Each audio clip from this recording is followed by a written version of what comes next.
Chapter 2 making of the constitution. ये Laxmikant polity की जो लक्ष्मीकांत है ये काफ़ी अच्छी बुक मानी जाती है, तो हम इसी से जो है कंटिन्यू करेंगे chapter 2 making of the constitution. ठीक है, चलिए शुरू करते हैं। ये हर एग्ज़ाम के लिए बहुत इंपॉर्टेंट है। यहाँ तक कि सोचो ये यूपीएससी के स्टूडेंट्स पढ़ते हैं, तो ये सभी कॉम्पिटिटिव एग्ज़ाम के लिए सही है। जो सही से पूरी कॉन्स्टिट्यूशन को समझना चाहता है, पूरे कॉन्स्टिट्यूशन को नहीं, पूरी पॉलिटी, इंडियन पॉलिटी है लगभग, ये आपको बहुत हद तक एग्ज़ाम क्लियर करवा देगी। पॉलिटी के जहाँ पे क्वेश्चन आएंगे वो बहुत आसानी से कर सकते हैं। इसमें सबसे पहला टॉपिक है demand for a constituent assembly. इसमें कहा गया है कि it was in 1934 that the idea of Constituent Assembly for India was put forward for the first time by M.N. Roy। मतलब जो 1934 था, ये जो थे कम्युनिस्ट लीडर, अ पायनियर इन कम्युनिस्ट मूवमेंट में इन्होंने भाग लिया था। किसने? M.N. रॉय ने।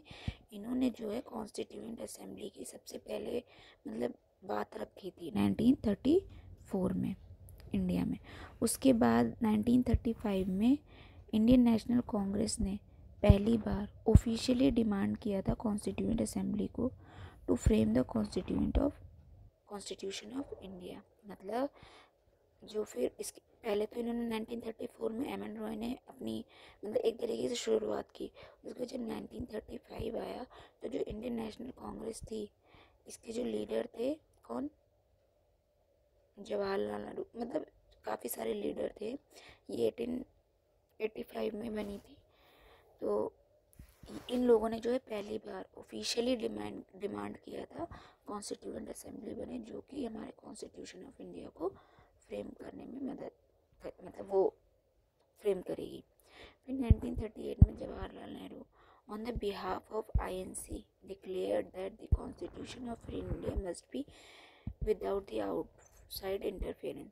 फिर उसके बाद जब 1938 आया तो जवाहरलाल नेहरू ने ये बात बोली कांग्रेस की तरफ से, एक तरीके से डिक्लेयर कर दिया कि जो कॉन्स्टिट्यूशन है फ्री इंडिया का, वो जो है इंडियंस द्वारा ही इंडियंस द्वारा ही बनाया जाएगा। वो भी किस तरीके से? एक कॉन्स्टिट्यूएंट असेंबली इलेक्ट की जाएगी on the basis of adult franchise मतलब क्या? 18 साल से ऊपर के सबको वोट का अधिकार। ठीक है। फिर this view was endorsed and reiterated by an INC by passing a resolution 1939। इन्होंने क्या करा कि ये जो INC ने 38 में एक बात कही अपनी, रखी ऑफिशियली। इन लोगों ने डिमांड अपनी जो कांग्रेस की मीटिंग्स वगैरह होती थी वहाँ पे इस बात को रखा।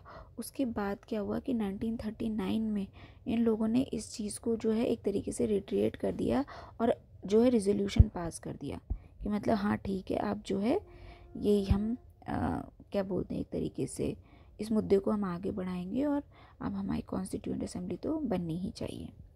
अब देखो ना 1940 में अगस्त ऑफर आया वगैरह वगैरह। The demand was finally accepted in principle by the British government in what is known as the August offer in 1940।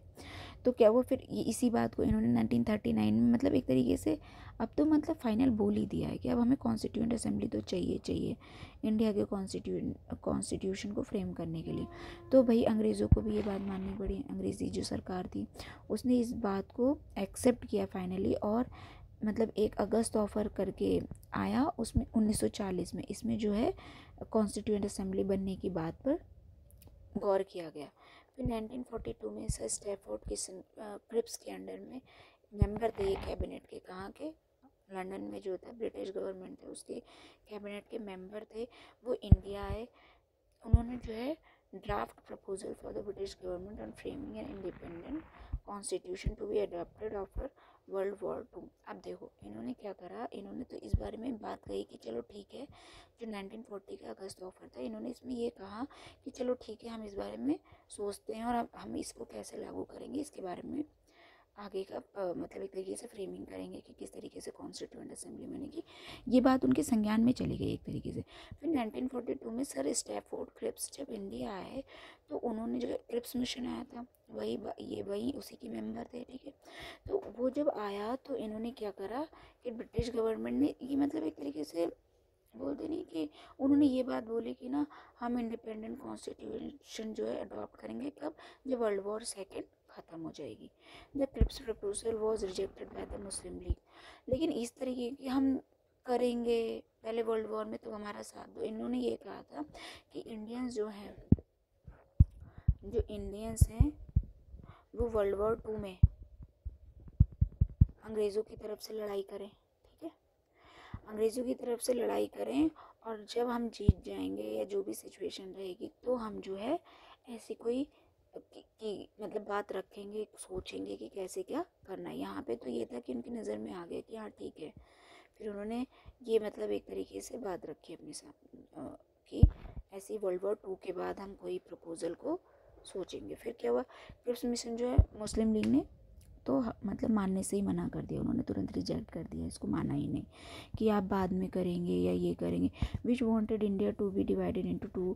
और फिर इनकी डिमांड क्या थी, इन्होंने सोचा, मुस्लिम लीग ने क्या सोचा, ये तो शुरू से ही मतलब एक तरीके से एक टाइम के बाद ये लोग पहले से ही डिसाइड करते चले आ रहे थे कि हम जो है क्या कहते हैं हमें पाकिस्तान चाहिए, हमें किसी भी हालत में हमें पाकिस्तान चाहिए। बस इंडिया को डिवाइड करो 2 पार्ट में, एक पाकिस्तान बनाओ, उनको पाकिस्तान दो और इंडिया बनाओ, दो होने चाहिए अलग, इंडिया अलग होगा और पाकिस्तान अलग होगा। ये पहले से ही डिमांड कर रहे थे। अब क्या हुआ, क्रिप्स ने ऐसा प्रपोजल भेजा, मतलब अभी तक तो ये था कि अंग्रेज़ी सरकार खुद ही नहीं चाहती थी कि सत्ता किसी के हाथ में जाए, तो उन्होंने ऐसी कोई मतलब कॉन्स्टिट्यूशन बने, फिर दुनिया के रूल्स लगे, एक्ट लगे। फिर क्या कॉन्स्टिट्यूशन बनाने वाले जो है, जब ब्रिटिश में जिस तरीके की समझ लो है चीज़ें, लोगों के अधिकार हैं, तो मतलब लोग जागरूक होंगे, अपने अधिकारों की बात करेंगे। तो अंग्रेज़ तो इस चीज़ के लिए वैसे भी तैयार नहीं थे, लेकिन उन्होंने क्या करा कि धीरे धीरे चलो उन्हें लगा कि ना राज करना इतना आसान नहीं होगा अगर जब तक हम इनकी बात मानेंगे नहीं। तो इन्होंने यहाँ पे सिर्फ कह दिया। उसके बाद इन्होंने एक प्रपोज़ल रखा कि इस तरीके से हम करेंगे वर्ल्ड वॉर 2 के बाद। अब मुस्लिम लीग को क्या ना लगने लगा, अब भाई अंग्रेज़ सरकार भी उस तरफ कदम उठा रही है, उस बारे में सोच रही है, और अगर कहीं इन्होंने कॉन्स्टिट्यूएंट असेंबली बना दी और इंडिया और पाकिस्तान को डिवाइड नहीं करा, तो इन्हें मजबूरी में जो है डिवीज़न नहीं होगा। फिर इन्हें एक ही साम्राज्य रहेगा और उसी में इनको भी मतलब थोड़े बहुत राइट्स मिल जाएंगे, या ये पॉलिटिकल लीडर बन सकते हैं, लेकिन डिवाइड नहीं होगा, ठीक है। इनको ये लगा कि कहीं ये वाला प्लान फेल ना हो जाए, तो इन्होंने क्या करा कि ये तो चाहते थे भाई कि 2 ऑटोनोमस स्टेट बने, 2 सेपरेट ये चाहते थे, एक नहीं 2 कॉन्स्टिट्यूएंट असेंबली बननी चाहिए, दोनों देशों की अलग अलग कॉन्स्टिट्यूएंट असेंबली होनी चाहिए। भैया जब 2 देश डिवाइड होंगे तो आपने एक कैसे, तो एक तरह से क्या कहेंगे कि जो क्रिप्स मिशन था ये फेल हो गया, ठीक है। अब बात आई कैबिनेट मिशन की। फिर कैबिनेट मिशन आया। While it rejected the idea of 2 constituent assembly, it put forth a scheme for the constituent assembly which more or less satisfy the Muslim league. मतलब इन्होंने 2 कॉन्स्टिट्यूएंट असेंबली बनाने से तो मना कर दिया कि भाई 2 कॉन्स्टिट्यूएंट असेंबली नहीं बनेंगी, और मगर इन्होंने कुछ हद तक जो है मुस्लिम लीग की जो है बातें मानी और मतलब उनको लागू करके कॉन्स्टिट्यूएंट असेंबली बनाने की बात को आगे बढ़ाया। फिर इसमें दूसरा टॉपिक है, ये जो है कॉन्स्टिट्यूशन लिखा हुआ है।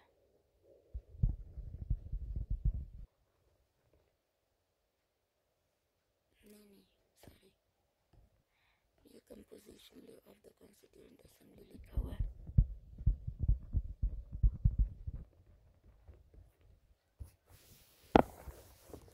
तो इसमें जो सेकंड टॉपिक है कि composition of the constituent assembly क्या था, इसमें क्या हुआ कि जो कॉन्स्टिट्यूएंट असेंबली थी वो कॉन्स्टिट्यूटेड इन नवंबर 1946। अब ये सारा हो गया, ये हिस्टोरिकल बैकग्राउंड था। इसमें अब आगे क्या हुआ कि जो नवंबर 1946 को कॉन्स्टिट्यूएंट असेंबली जो है कॉन्स्टिट्यूट की गई, बनाई गई। The scheme formulated by the cabinet mission plan. और ये जो है किसके अंडर, मतलब किसके तहत, जो कैबिनेट मिशन प्लान आया था उसके तहत जो है नवंबर 1946 को, क्योंकि कैबिनेट मिशन जो है वो 1946 में ही आया था। तो ये कॉन्स्टिट्यूएंट असेंबली का गठन हुआ। फीचर्स क्या क्या थे इसमें क्या था, the total strength of the constituent assembly was to be 389। ठीक है, जो टोटल स्ट्रेंथ थी उसमें कितने लोग थे या कितने मेंबर थे, वो थे 389। उसके बाद है कि of these 296 seats were to be allotted to British India. मतलब देखो 3 तरह के थे, अगर मान लो आप इस तरीके से ले लो, एक ये इंडिया का जो है ये नॉर्थ वाला रीजन हो गया, ये साउथ हो गया, ये ईस्ट वाला हो गया और ये वेस्ट हो गया। ठीक है, तो ये कुछ इस तरीके से है, इस तरीके से। ठीक है, इंडिया का है ना। तो इसमें जो है आप ये समझ लो, इस पूरे में यहाँ पे कुछ जो है ब्रिटिश के जो डायरेक्ट कंट्रोल में थी, वो ब्रिटिश इंडिया वाली टेरिटरीज हो गई। कुछ जो थी वो प्रिंसली स्टेट थी, मतलब कि उन्होंने जो है ब्रिटिश के अंडर में ही थे वो प्रिंसली स्टेट, मगर राज्य अपना करते थे। और कुछ जो थी वो फ्री थी, मतलब जिस पर ना प्रिंसली स्टेट थे ना कोई और ताकतें थी, वो अपने मतलब अपने जोन में काम राज कर रहे थे।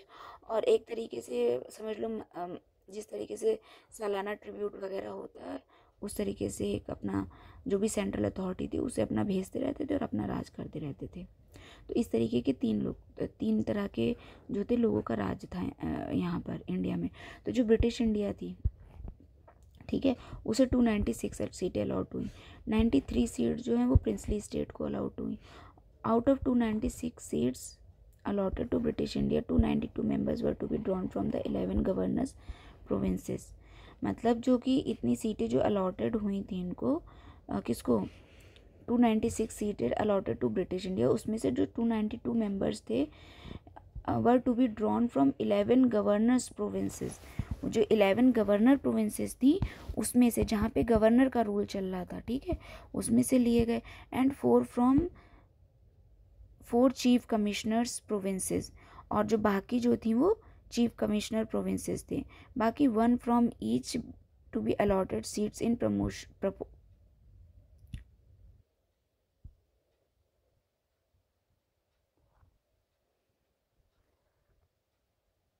One from each. अच्छा, जो चीफ कमिश्नर प्रोविंसेस थी ना, इसमें से क्या था, एक एक तीनों में से ले ली गई, हर नहीं एक एक चारों में से ले लिए गए। ठीक है, तो इस तरीके से इनके सारे मेंबर हो गए।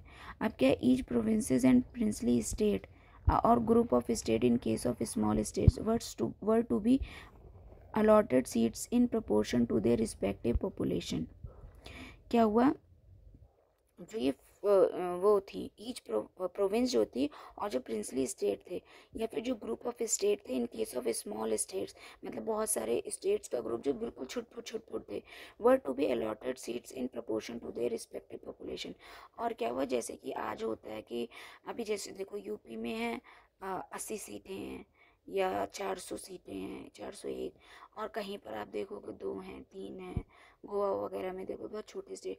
तो वो ऐसा नहीं है कि आपको सिर्फ एरिया देखकर, और लद्दाख में जैसे बहुत कम हो गए, कश्मीर में हो गए, उस हिसाब से एरिया तो है उनका भी अच्छा खासा, लेकिन उन्हें ऐसा नहीं है कि मतलब कि एरिया के हिसाब से वहाँ पे इलेक्शंस होंगे, वहाँ पे लीडर चुने जाएंगे, नहीं। हर जगह पे क्या होता है, एक जनता कितनी रह रही है वहाँ पे, इलेक्शन डालने वाले पॉपुलेशन कितनी है, या वहाँ पे टोटल पॉपुलेशन कितनी है। तो जो टोटल पॉपुलेशन है उसकी जो है प्रपोर्शन के हिसाब से सीटें अलॉट की जाती हैं। तो आप देखो यूपी की पॉपुलेशन बहुत ज़्यादा है, तो यहाँ पे सीटें बहुत ज़्यादा हैं। उसी हिसाब से जहाँ पे पॉपुलेशन कम होगी तो वहाँ की सीटें कम होंगी। ठीक है, तो ये क्राइटेरिया फॉलो किया जाता है, मतलब पूरे इंडिया में तो यही फॉलो होता है पॉपुलेशन के हिसाब से। तो रफली 1 seat was to be allotted to every million population, मतलब लगभग 1 मिलियन पॉपुलेशन पे एक जो है लीडर अपॉइंट हुआ। Seats allotted to each British provinces were to be divided among 3 principal communities, Muslim, Sikh और जर्नल। मतलब कि मुस्लिम्स के लिए अलग से सीटें रखी गई कॉन्स्टिट्यूएंट असेंबली में, सिख को अलग कम्युनिटी मान लिया गया, और जर्नल में क्या हो गए, एक्सेप्ट मुस्लिम और सिख। को हटा के जितने भी थे वो सब जनरल में आ गए in proportion to their population, अपनी पॉपुलेशन के अकॉर्डिंग. फिर the representative of each community were to be elected by members of that community in the provincial legislative assembly, and voting was to be by method of proportional representation by means of single transferable vote. मतलब जो अभी हम आज भी देखते हैं ना, ये by means of single transferable vote ही होता है.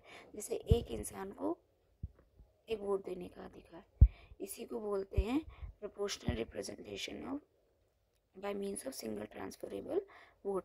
द रिप्रेजेंट, इस तरीके से वहाँ पे वोटिंग का सिस्टम रखा गया. ठीक है, हर किसी को, हर मेंबर को इसी तरीके से इलेक्ट किया गया. The representation of princely states were to be nominated by the head of the princely state. और जो रिप्रेजेंटेटिव थे प्रिंसली स्टेट के, वो डायरेक्ट नॉमिनेट करके आ गए. ठीक है,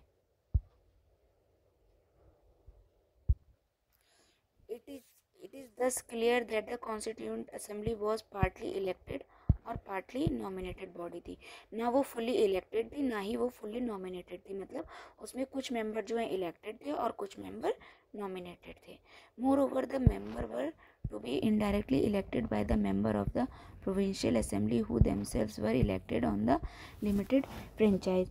और कहते जो इलेक्टेड मेंबर थे, ठीक है, उसमें क्या था, moreover the member were to be indirectly elected by the member of the, क्या था, जो इलेक्टेड भी थे, जैसे कि नॉमिनेटेड थे वो तो नॉमिनेटेड थे, और जो इलेक्टेड मेंबर भी थे वो भी क्या था, जो लोकल लेवल पर है वहाँ पे इलेक्शन होता था. तो उस टाइम पे इलेक्शन का जो दायरा था वो ऐसा नहीं था कि 18 साल के सारे लोग जो है वोट डाल दे सकते हैं, ऐसा कुछ नहीं था. लिमिटेड फ्रेंचाइज थी, मतलब कुछ पैसों के क्राइटेरिया रखा गया था, इनकम क्राइटेरिया, टैक्स क्राइटेरिया, फिर आप जो है क्या कहते हैं एजुकेटेड हो कितने, उस हिसाब से एक क्राइटेरिया सेट करा गया था. तो इन सब क्राइटेरिया के हिसाब से बहुत छोटा तबका, पूरी पॉपुलेशन का बहुत छोटा सा हिस्सा जो है वो ही वोट कर पाता था. तो वो जो वोट करके उसने लोकल, जो भी लोकल लेवल पे जिन लोगों को इलेक्ट किया है या जो स्टेट लेवल पे जिनको इलेक्ट किया है, वो इलेक्टेड मेंबर जो हैं कॉन्स्टिट्यूएंट असेंबली के जो मेंबर्स इलेक्ट होंगे उनके लिए वोट डालेंगे. ठीक है, तो इसको बोला गया कि इलेक्टेड है, पर ये एक तरीके से इलेक्टेड नहीं थे, वो इनडायरेक्टली इलेक्टेड थे. ठीक है, डायरेक्टली इलेक्टेड नहीं थे. मतलब कि ये होता है जैसे कि अभी हम प्राइम मिनिस्टर चुनते हैं तो हम डायरेक्ट वोट डालते हैं जाके. ठीक है, हमने अपने अपने एरिया के लीडर को डाल दिया, उससे हिसाब से वो लीडर चुने गए, प्राइम मिनिस्टर बन गए. लेकिन वहाँ पे डायरेक्ट नहीं था, इनडायरेक्ट था. ठीक है, The election of the Constituent Assembly for 296 allotted to the British Indian provinces were held July-August. जो इलेक्शंस थे कॉन्स्टिट्यूएंट असेंबली जो 296 सीट्स के लिए हुए थे वो जुलाई-अगस्त 1946, जुलाई से लेके अगस्त तक 1946 तक इलेक्शंस करवाए गए. The Indian national Congress won 208 seats, the Muslim League 73 seats and the small groups and independent got remaining 15 seats. इसमें जो मुस्लिम लीग थी, सॉरी जो इंडियन नेशनल कांग्रेस थी उसे 208 सीट मिली, मुस्लिम लीग को 73 सीट मिली. ठीक है, और जो अदर और कम्युनिटीज़ बच गई छुटपुट, उन्हें 15 सीटें मिली. However the 93 seats allot to the princely states were not filled as they decided to stay away from the constituent assembly. अच्छा, जब कॉन्स्टिट्यूएंट असेंबली बन रही थी तो प्रिंसली स्टेट मतलब उसको ज्वाइन ही नहीं किया उन लोगों ने. तो जो 93 स्टेट सीट्स जो थी, जो प्रिंसली स्टेट को अलॉटेड हुई थी, वो फिल ही नहीं हुई. वो लोग, उन लोगों ने एक तरीके से बॉयकॉट कर दिया. Although the Constituent Assembly was not directly elected by the people of India on the basis of adult franchise, the Assembly comprised representatives of all sections of Indian society, Hindu, Muslim, Sikh, Parsi, Anglo-Indians. मतलब ये कह रहे हैं कि ये तो था कि जो है डायरेक्ट इलेक्शंस तो हुए नहीं थे कॉन्स्टिट्यूएंट असेंबली को इलेक्ट करने के लिए, लेकिन जो उसमें जो लोग पहुँचे थे ऊपर तक, मतलब कॉन्स्टिट्यूएंट असेंबली के जो मेंबर थे वो हर तबके के लोगों को रिप्रेजेंट करते थे. उसमें हिंदू लोग भी थे, मुस्लिम भी थे, सिख भी थी, पारसी भी थे, एंग्लो इंडियन से. तो आप ये नहीं कह सकते थे कि वहाँ पे पार्शियलिटी थी, वहाँ पे सब लोगों का रिप्रेजेंटेशन हो रखा था. इंडियन क्रिश्चियन भी थे, एससी थे, एसटी थे, इंक्लूडिंग वुमेन भी थी ऑफ ऑल दिस सेक्शन. मतलब ऐसा नहीं है कि वुमेन को अलग बना दिया वो ना, जैसे एससी में भी वुमेन है और आप सिख में देखो तो वुमेन है, मतलब अलग अलग वुमेन का रिप्रेजेंटेशन मेल और फीमेल वाला तो था ही, लेकिन अपनी अपनी कम्युनिटी में भी वो ऐसा नहीं था कि किसी पर्टिकुलर कम्युनिटी की ही सिर्फ वुमेन है, अपनी अपनी कम्युनिटी में भी वुमेन्स का रिप्रेजेंटेशन था। The assembly included all important personalities of India at that time with the exception of Mahatma Gandhi. अच्छा, ये इंपॉर्टेंट चीज़ है कि महात्मा गांधी जो थे वो कॉन्स्टिट्यूएंट असेंबली का हिस्सा नहीं थे। सारे लोग उसमें पहुँचे, सब उसके मेंबरशिप ली, सब उसमें इलेक्ट होकर पहुँचे, लेकिन महात्मा गांधी उसके मेंबर नहीं बने और वो उन्होंने इससे दूर रहना ही पसंद करा।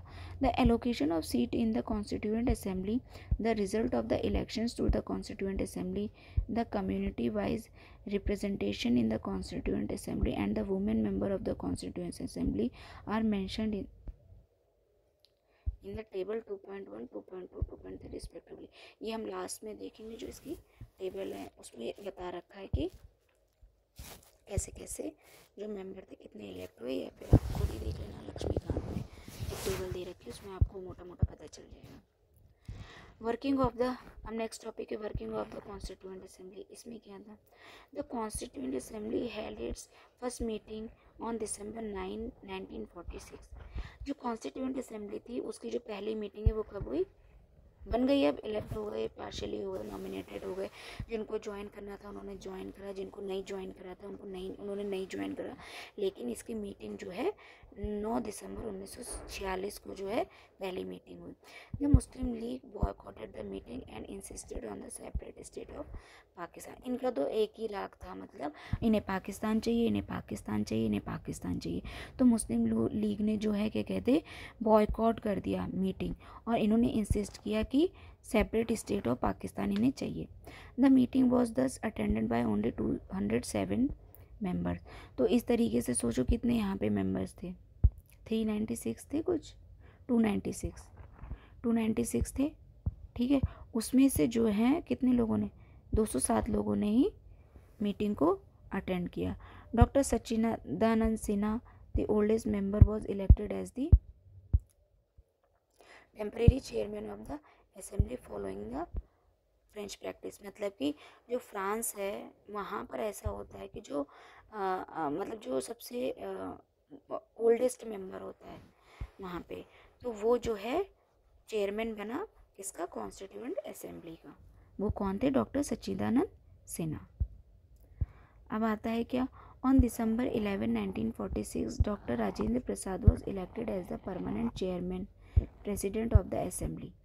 इसमें क्या हुआ, जो दिसंबर 11 था, पहले देखो इन लोगों ने जो है डॉक्टर सच्चिदानंद सिन्हा को टेम्परेरी चेयरमैन क्यों इलेक्ट कर लिया, क्योंकि आगे की प्रोसेस के लिए एक चेयरमैन होना ज़रूरी होता है। तो इन्होंने पहले टेम्परेरी ओल्डेस्ट मेंबर को इलेक्ट कर लिया। उसके बाद जो दिसंबर 11 था वहाँ प्रॉपरली जो है doctor Rajendra Prasad was elected as the permanent chairman of और president of the assembly. Doctor Rajendra Prasad को जो है परमानेंट चेयरमैन और प्रेसिडेंट असेंबली का घोषित किया गया। फिर क्या हुआ, सिमिलरली ऑन January 25, 1947 में जो HC मुखर्जी थे वो इलेक्ट हुए as a vice president of the assembly. फिर जनवरी 25, अब देखो दिसंबर 11 को हुए थे, उसी के कुछ दिन बाद जनवरी 25, 1947 को जो है जो HC मुखर्जी थे वो वाइस प्रेसिडेंट बने, ठीक है, ऑफ द असेंबली। फिर लेटर क्या हुआ, on the Later on, the assembly resolved to have 2 vice presidents। उसके बाद जो है कि 2 प्रेसिडेंट बने। अकॉर्डिंगली ऑन जुलाई 16, 1947 को जो VT कृष्णमचारी थे was elected as the second vice president of the assembly. अब देखो ये लोग धीरे धीरे जो है मेंबर्स इलेक्ट कर रहे हैं, कौन क्या किस पोजीशन पे रहेगा, कौन क्या काम करेगा। तो पहले तो थे जो टेम्परेरी बने वो कौन थे, डॉक्टर सच्चिदानंद सिन्हा।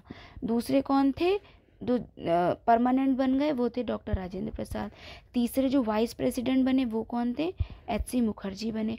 उसके बाद जो सेकंड वाइस प्रेसिडेंट की ज़रूरत उन्हें लगी होगी तो वो कौन बने, VT कृष्णमचारी, ठीक है। तो अब ये जो नेक्स्ट टॉपिक है ऑब्जेक्टिव रिजोल्यूशन वाला, ये हम अगले वीडियो में कवर करेंगे। अभी हम इसको यहीं पे कंप्लीट करते हैं। Thank you.